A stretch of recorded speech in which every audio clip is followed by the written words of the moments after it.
Muy bien, queridos hermanos, tengan ustedes muy buenos días. Vamos a comenzar este estudio para el día de hoy y tenemos la segunda parte de la historia de Nicodemo y el día de hoy vamos a desarrollar esta lección que hemos tenido durante la semana. Estamos ya en un momento adecuado donde cada uno de nosotros tenemos que clamar a Dios y pedirle su bendición. Los seres humanos podemos vivir únicamente por la gracia de nuestro Señor Jesucristo. Él vino a morir por nosotros para darnos vida. Él entregó su vida por nosotros y nosotros necesitamos tener esa vida y, como dice el apóstol, vida en abundancia. En esta mañana, antes de poder abrir la palabra, quisiéramos orar. Donde estás, quisiéramos que tú nos puedas acompañar. Vamos a comunicarnos con el Creador. Maravilloso Padre que esté en los cielos, santificado sea su nombre. Venga a nosotros su reino, haga Señor su voluntad, así en la tierra como en el cielo. Acompáñanos en esta hora de estudio. Quisiéramos llegar a los corazones de cada hijo tuyo y que ellos puedan entender, Señor, lo que vamos a estudiar el día de hoy. Te pedimos, Señor, que sea su voluntad, unja nuestros labios, toque la mente y el corazón de cada uno de sus hijos. Se lo pedimos estos favores en el nombre de nuestro Señor Jesucristo y su justicia perfecta oramos. Amén. Bien, queridos hermanos, vamos a comenzar este desarrollo para el día de hoy. Y como título de la semana, Nicodemo, segunda parte. Tenemos el libro de San Juan, capítulo 3, 14 y 15.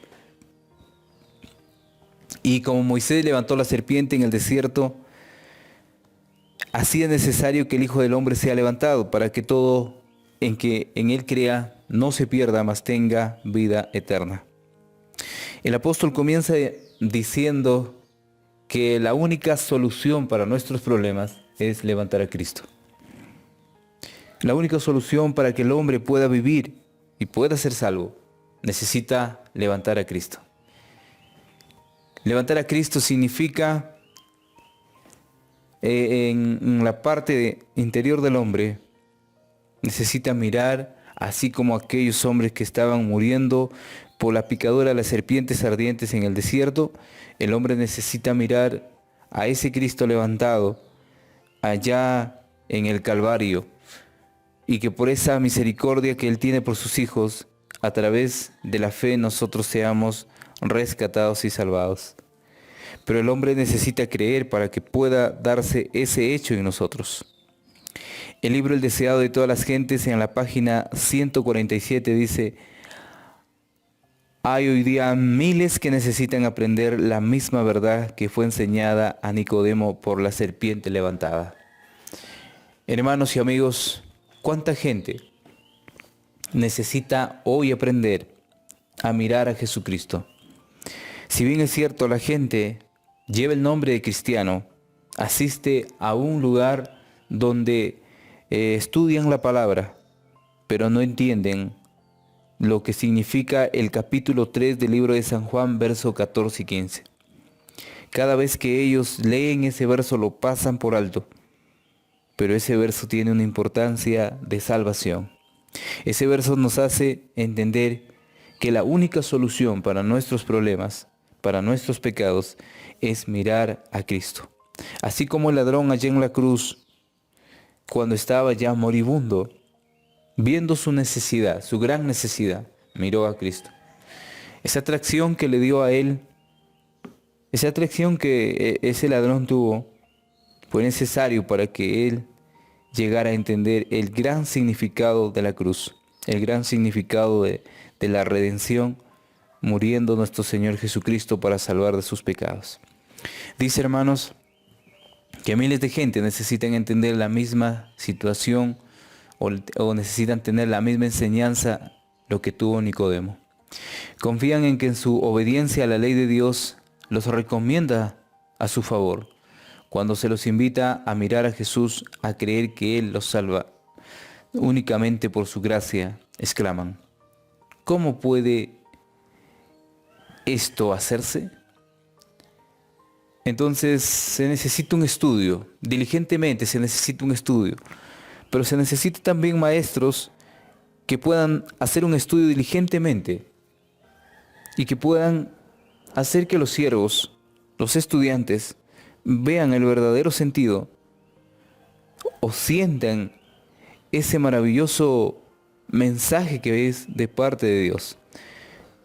Que no necesitas ser alguien para poder predicar este mensaje, solo necesitas creer en el gran significado de lo que se realizó allá en la cruz. Dice el libro de Lucas, el capítulo 18, del 9 al 12. Si tienes ahí tu Biblia, te invito a buscar el capítulo 18 del libro de Lucas y vamos a lecturar del 9 al 12 los versículos. Dice: y a unos que confiaban en sí mismos como justos y menospreciaban a los otros, dijo también esta parábola. 2 hombres subieron al templo a orar, uno era fariseo y el otro publicano. El fariseo, puesto en pie, oraba consigo desde esa manera, diciendo: te doy gracias, porque no soy como los otros hombres, injustos, adúlteros, ni aun como este publicano. Ayuno 2 veces a la semana, los diezmos de todo lo que gano. Mas el publicano, estando lejos, no quería ni aun alzar los ojos al cielo, sino que se golpeaba el pecho, diciendo: Dios, sé propicio a mí pecador. Os digo que éste descendió a su casa justificado antes que el otro, porque cualquiera que se enaltece será humillado, y el que se humilla será enaltecido. ¿Qué está ocurriendo con el publicano? Y lo que no ocurre con el fariseo es que el publicano reconoce su falta y por la gran misericordia del Señor es justificado a través de la fe. Pero el fariseo, un hombre orgulloso que pretende ser justo, alaba sus obras cuando de alguna manera nadie se salva por las obras. Entonces, queridos hermanos, dice la pregunta, pero antes de eso vamos a leer el testimonio, Palabras de Vida del Gran Maestro, página 330 y 331. Los judíos habían sido llamados primero a la vida del Señor. Los judíos habían sido llamados primero a la viña del Señor. Y por causa de eso eran orgullosos y justos en su propia opinión. Creían eso ellos, que eran justos. Entonces dice que querían ser justos y tener pues de alguna manera lo que correspondía a la salvación. Consideraban que sus largos años de servicio los hacían merecedores de una recompensa mayor que los demás. No los exasperaba más que una insinuación de que los gentiles habían de ser admitidos con iguales privilegios que ellos en las cosas de Dios. Menospreciando a los gentiles, ellos se creían ser justos, pero la historia relata que quien fue justificado fue el publicano. O sea, un gentil de alguna manera es justificado porque él entiende más que el fariseo que tenía la ley, pero que no podía comprender quién era el significado de la ley. Dice la pregunta: ¿cuál es la característica o era la característica principal de los fariseos en los días de Cristo? Los judíos habían sido llamados primero a la viña del Señor. Sabemos eso, que los judíos fueron llamados primero a la viña del Señor. Pero vamos a ver por qué ellos fueron y por qué se sentían ellos, ¿no? Entonces dice la pregunta: ¿cuál era la característica principal de los fariseos en los días de Cristo? Orgullosos y justos en su propia opinión. Esa era la característica de ellos. Si bien es cierto que ellos fueron llamados, pero no era que presentasen esa forma de vida o esa forma de testimonio. Entonces, orgullosos y justos en su propia opinión, eso es lo que dice la respuesta.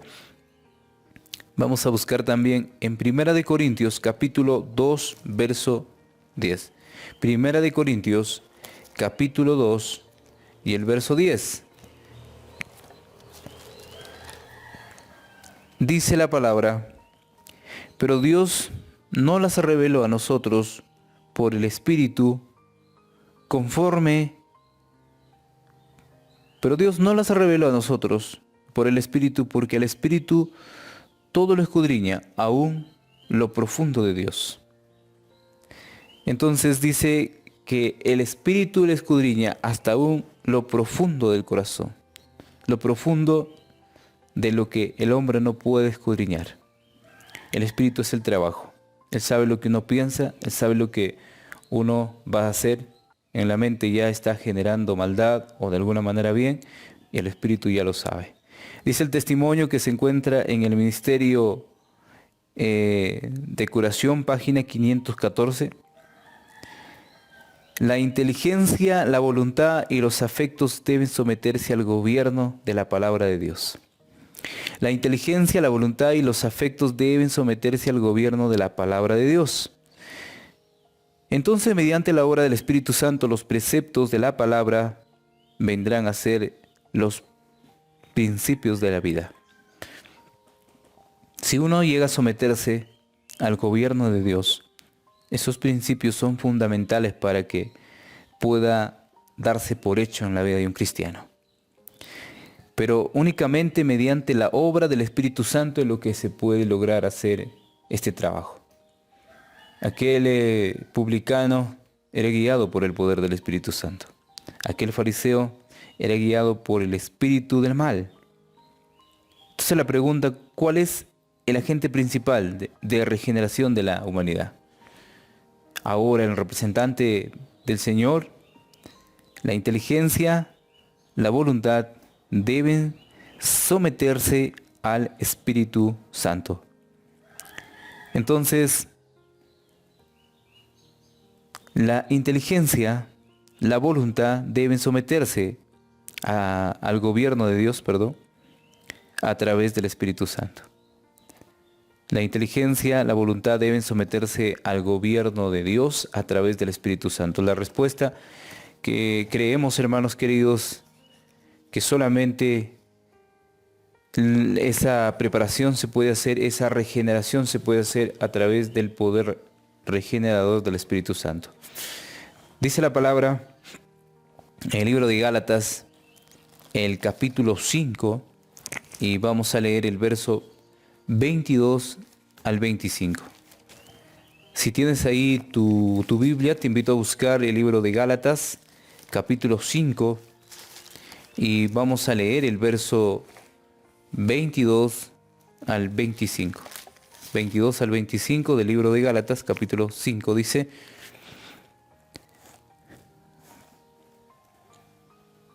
Mas el fruto del Espíritu es amor, gozo, paz, paciencia, benignidad, bondad, fe, mansedumbre, templanza. Contra tales cosas no hay ley. Pero los que son de Cristo han crucificado la carne con sus pasiones y deseos. Si vivimos por el Espíritu, andemos también por el Espíritu. Entonces, el apóstol menciona que Cristo ha crucificado la carne con sus pasiones y deseos, y ahora vivimos por el Espíritu. Cuando Nicodemo entendió que la obra del poder de Dios se manifestaba en la obra del Espíritu Santo para esa época, pudo realizar la obra perfecta. Pudo convertirse en un discípulo del Señor y agradó a Dios por lo que hizo. Nicodemo tiene que ver en la última parte de la entrega, podríamos llamarle así, de su vida al Señor. Dice el deseado de todas las gentes, página 144. El Espíritu de Dios se posesiona del corazón, transforma la vida. Los pensamientos pecaminosos son puestos a un lado. Las malas acciones son abandonadas. El amor, la humildad y la paz reemplazan a la ira, la envidia y las contenciones. La alegría reemplaza la tristeza y el rostro refleja la luz del cielo. Todo lo que puede haber cuando el Espíritu ya comienza a trabajar en el hombre. El nuevo nacimiento, el gran cambio de la vida que se realiza a través de la fe, te da esa excelencia, esos privilegios que el hombre lo había perdido después que comió del fruto prohibido. Pero todo lo que el hombre ya se considera ahora, en algún momento de su vida, si acepta a Cristo, puede ser transformado. Lo dice el apóstol: gozo, paz, paciencia, benignidad, todo lo bueno, porque el hombre llegará a tener la ley de amor dentro de su mente y su corazón. ¿Cómo se manifiesta la transformación del corazón? El amor, la humildad y la paz reemplazan la ira. El amor, la humildad y la paz reemplazan la ira. Así se manifiesta ya esa transformación en el corazón del hombre. En el corazón del hombre habrá lo que antes no podíamos dar, ahora lo damos. Es el amor, es la humildad, y eso ya se está generando a través del Espíritu Santo. Hermanos y amigos y todos los que nos escuchan a través de este medio, queremos agradecer a Dios porque permite que estudiemos estos temas y de alguna manera sacamos nuestras conclusiones. Estamos hablando de esa historia de Nicodemo, cuando él, en esa explicación por parte del Señor, entiende, por eso que lo aplica después de la muerte de nuestro Señor Jesucristo. Explica el símbolo de la serpiente levantada. San Juan capítulo 3, 14 y 15. El verso de memoria que lo acabamos de leer. Así como Moisés levantó la serpiente en el desierto, el apóstol menciona, dando a entender que Moisés levantó una serpiente en el desierto. Pero esa serpiente era la serpiente de bronce y era un símbolo de Cristo. Esos israelitas que eran picados por las serpientes ardientes no tenían otra opción de mirar a esa serpiente de bronce que levantaba Moisés, y que a través de la fe creían que era una representación de Cristo. Era una representación de aquel Salvador que les iba a salvar de los pecados, que les iba a salvar de la picadura de esas serpientes ardientes. Es así como Juan lo presenta y le explica a Moisés: así como la serpiente fue levantada en el desierto, es necesario que el Hijo del Hombre sea levantado. El Hijo del Hombre muchas veces no fue levantado como explicó Moisés. Lo que levantaban muchas veces los fariseos, sacerdotes, era su propio conocimiento, y no había libertad, no había salvación para ninguno de los pecadores. El verso 15 dice: para que todo aquel que en él cree no se pierda, mas tenga vida eterna. No bastaba mirar, sino creer que en ese Jesucristo había méritos para que el hombre se salvase. No bastaba en algún momento de poder decir, solo mira. Hoy también puedes mirar, puedes hojear la Biblia, puedes darle una leída, pero eso no significa que ya tú estás salvo. Tienes que creer, y a través de esa fe tú puedes ser salvo. ¿En qué forma? Porque creerás que el Hijo de Dios ha venido a morir por ti, por mí y por todos los que se entregan a Él. Dice el testimonio en el Deseado de todas las gentes, página 146. El pueblo sabía muy bien que en sí misma la serpiente no tenía poder de ayudar. Era un símbolo de Cristo. Eso es lo que la gente creía, la gente que se salvó, la gente que miró y creyó eso porque había recibido la instrucción por Moisés. Así como la imagen de la serpiente destructora fue alzada para sanar al pueblo, un ser en semejanza de carne de pecado iba a ser el redentor de la humanidad. En Romanos capítulo 8, verso 3. Muchos de los israelitas consideraban que el ceremonial de los sacrificios tenía virtud en sí mismo para libertarlos del pecado, y no era así. Ellos creían que la práctica o el mismo Cordero tenía prácticamente el poder para libertarlos, y por eso ellos se sentían contentos. Y el Señor al profeta Isaías en el capítulo 1 le dice: ya no quiero más sacrificios, me es abominación. Porque ellos creían que lo que hacían era correcto. Las obras que ellos tenían parecía que les estaba ayudando para su salvación.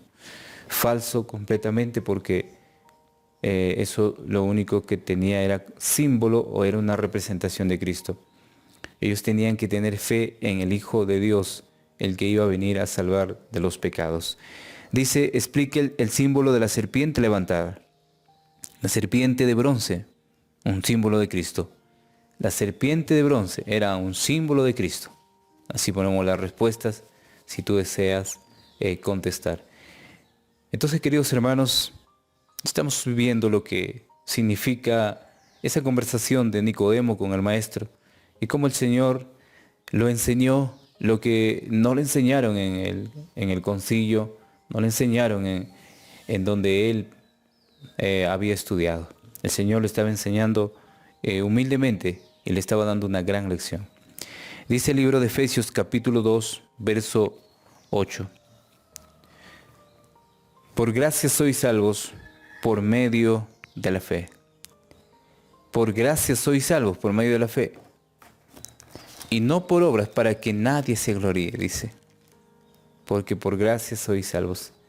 Hermanos queridos, la salvación únicamente es por gracia y fe. No por obras para que nadie se gloríe. Nadie puede salvarse a través de las obras. Nicodemo creía que se podía salvar a través de las obras. Muchos de los israelitas creían que podían salvarse a través de las obras. Hoy la gente cree que se va a salvar a través de las obras. Por eso es que muchas veces se preocupan en que las cosas estén bien, pero no se preocupan que el corazón sea regenerado. Están preocupados por estar en sus reuniones, pero no se preocupan por leer las Sagradas Escrituras o entender lo que significa el plan de salvación. Esa es completamente una distorsión del mensaje. Los pastores líderes enseñan que hoy el hombre debe cumplir, pero el hombre no puede cumplir sin Cristo. El hombre necesita a Cristo para que sea su ayudador y le enseñe la realidad en el plan de salvación. El ministerio de curación dice en la página 161, Dios se complace en concedernos su gracia, no porque seamos dignos de ella, sino porque somos rematadamente indignos. Lo único que nos da derecho a su misericordia es nuestra gran necesidad. Dios se complace en concedernos, recuerden esto, su gracia, no porque seamos dignos de ella, claro, no, sino que a través de la fe, sino que somos, dice, rematadamente indignos. Lo único que nos da derecho su misericordia es nuestra gran necesidad. Si no fuera por la gracia de nuestro Señor Jesucristo, no habría salvación para nosotros. Nosotros recibimos un don, un regalo, que no lo merecemos, pero por su amor el Señor nos los ha regalado. Y lo obtiene todo aquel que realmente acepta. No todos lo aceptan. Pueden mirar, pero no aceptan ese regalo que el Señor ha dado y ha dejado como un legado desde la fundación ya de este mundo. Entonces, queridos hermanos, dice la pregunta, ¿en qué confían muchos cristianos y qué necesitan entender? Confían en sus obras para la salvación, pero la salvación es por gracia y fe. Confían en sus obras, pero la salvación es por gracia y fe. Eso es lo que podemos nosotros comprender. Que nadie se salva por obras, porque las obras únicamente son muertas. Las obras del hombre no sirven. Las obras se consideran vivas cuando quien las hace es nuestro Señor Jesucristo. Pero cuando nosotros hagamos esas obras, no tienen vida. Entonces necesitamos conocer que la salvación es por gracia y fe. Y solamente así estaremos seguros y creeremos en esa gracia redentora. Zacarías capítulo 4. Quisiéramos leer el libro de Zacarías, el capítulo 4. Si tienes ahí tu Biblia, hermano, amigo, te invito a buscar el libro de Zacarías. En el capítulo 4 vamos a leer el verso 4 y 5. Y la palabra dice lo siguiente. Proseguí y hablé diciendo a aquel ángel que hablaba conmigo, ¿qué es esto, Señor mío? Y el ángel que hablaba conmigo respondió y me dijo, ¿no sabes qué es esto? Y dije, no, Señor mío. Podemos nosotros leer el capítulo 3 del libro de Zacarías y podemos entender más claro lo que dice, a lo que se está refiriendo. Capítulo 3 del libro de Zacarías, el verso 4 y el verso 5 dice, y habló el ángel y mandó a los que estaban delante de él diciendo, quitale esas vestiduras viles, y a él le dijo, mira que he quitado de ti tu pecado y te he hecho vestir de ropas de gala. Después dijo, pongan mitra limpia sobre su cabeza, y pusieron una mitra limpia sobre su cabeza y le vistieron las ropas, y el ángel de Jehová estaba en pie. Ahí podemos ver la investidura del hombre pecador, que después que se arrepintió, Dios le condecoró con una vestidura nueva, que esa vestidura representa la justicia perfecta de Cristo. También se representa como el carácter perfecto de Cristo. Dice Fe y Obras, los que creen plenamente en la justicia de Cristo y lo contemplan con una fe viva, conocen al Espíritu de Cristo y son conocidos por Cristo. La fe sencilla capacita al creyente a considerarse verdaderamente muerto al pecado, pero vivo para Dios en Cristo Jesús, Señor nuestro. Entonces podemos nosotros notar ahí que la justicia de Cristo es únicamente aquel carácter que el Señor puede regalar al hombre. Es aquel vestido que lo representa el libro de Zacarías, dando al hombre cuando se le quita esas vestiduras viles o sucias. Igual también cuando se le pone una mitra, y entendemos que el sumo sacerdote llevaba en el gorro o en la mitra una inscripción que decía santidad a Jehová, con el gran significado que ahora tiene la mente de Cristo, con el gran significado que esa mente santa, pura, justa y buena, y que no hay nada de lo que pueda contradecir. ¿Qué es la justicia de nuestro Señor Jesús? La justicia de Cristo es su carácter perfecto, o es la vestimenta blanca o pura que el Señor le pone al pecador. La justicia de Cristo es su carácter perfecto, o aquel vestido blanco puro que el Señor le pone al pecador arrepentido.